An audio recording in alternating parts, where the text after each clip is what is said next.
Hello, my dear students. This is your chapter number 15, The Fisherman's Flute. Written. This is story taken from Aesop story. So let's start. Today we are going to read about this chapter, part B. Okay, so let's start and keep enjoying. ये जब भी बजाता था बंसी, इसकी खास ये पहचान थी। ये जब भी बंसी बजाता था तो उस बंसी से जो आवाज़ होती थी वो एक जादुई आवाज़ से होती थी। सभी लोग उसके आसपास आके इर्द गिर्द नाचने लगते थे, अपने आप पर काबू नहीं कर पाते थे। तो एक दिन हुआ यूँ कि भाई देखो, उसके पापा की तबीयत ख़राब हो गई।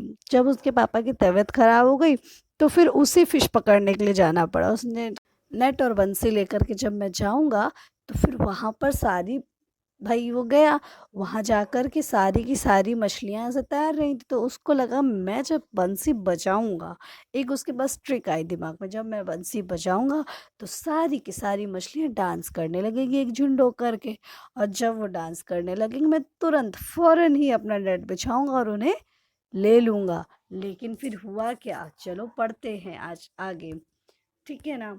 Fish swam away from the music as they were scared. He sat there for hours but could not catch a single fish. Seeing the net empty, he was upset. हुआ क्या कि उसने जाल बिछा रखा था और वो म्यूजिक बजाने लगा, लेकिन जितनी भी फिशेस थी वो सब डर गई उसकी म्यूजिक से, इसलिए वो सब छिप गई। और वो काफ़ी घंटे बैठा रहा, थक गया, उसका जाल खाली का खाली मिला उसे।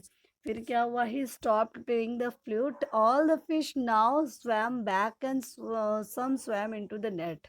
और जैसे ही उसने म्यूजिक बंद किया, फ्लूट बंद किया, वैसे ही कुछ फिशेस तैरने लगी और कुछ उसके नेट पर आके बैठ गई। As he pulled out the net all the fish started jumping. और जैसे ही उसने नेट उठाया, मतलब जाल बिछ रखा था, वैसे ही वो जंप करने लगी। They were trying to get out of the net and go back to the sea. He pulled out the net, all fishes start jumping. वैसे ही फिशेस जंप शुरू कर दिया जब वैसे फंस गई वो। They were try to get out the net and go back to the sea. He thought they were dancing. वो सोच रही थी, वो नेट से बाहर आना चाहती थी, लेकिन उसको क्या लगा, उस बच्चे को, कि वो अभी डांस कर रही थी। This made the boy upset. और ये देखते ही वो बॉय अपसेट हो गया। He shouted, you naughty little ones, when I played beautifully you did not dance, now you are dancing when there is no music. I will not play the flute again. Oh, क्या हुआ? उसको hurt कर गई ये बात कि जब मैं इतने अच्छे से बजा रहा था तो तब में से किसी ने डांस नहीं किया, और जब मैंने बजाना बंद कर दिया तो तुम लोग डांस कर रहे हो। अब आज के बाद मैं कभी भी बांसुरी नहीं बजाऊंगा। बल्कि उसको क्या पता कि वो तो नेट में फंस गई थी और नेट से बाहर निकलने के लिए जंप कर रही थी। उसको लगा कि ये सब मुझे टीजिंग कर रहे हैं, चिढ़ा रहे हैं। जब मैं बजा रहा था तो तब तो नहीं डांस किया, और जब मैंने नहीं बजाना बंद कर दिया बांसुरी, तो इन लोगों ने डांस करना स्टार्ट कर दिया। आज के बाद मैं कभी भी बांसुरी नहीं बजाऊंगा। He threw the fish back into the सी।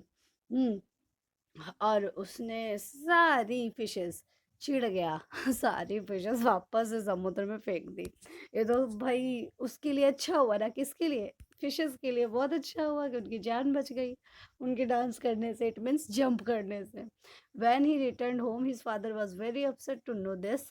जैसे वो घर पहुंचा तो उसके पापा ये सब जान करके बहुत चिंतित हुए। The boys foolish pride cause them a huge loss of money. और उस लड़के की मूर्खता के कारण उसने बहुत सारे रुपयों का लॉस कर दिया। भाई मछलियाँ लेकर आता इतनी सारी तो पैसे कमाता, बट जब उसने मछलियाँ बेच ही दी, इट मीन्स जब मछलियाँ बेच ही नहीं पाया, वो सारी मछलियाँ उसने वापस फेंक दी, तो फिर उसको लॉस ही तो हुआ, है ना? तो thanks for watching this video, goodbye, take care, and you have to write all hard words from this chapter. Goodbye, take care, I am waiting for your home assignment. Goodbye.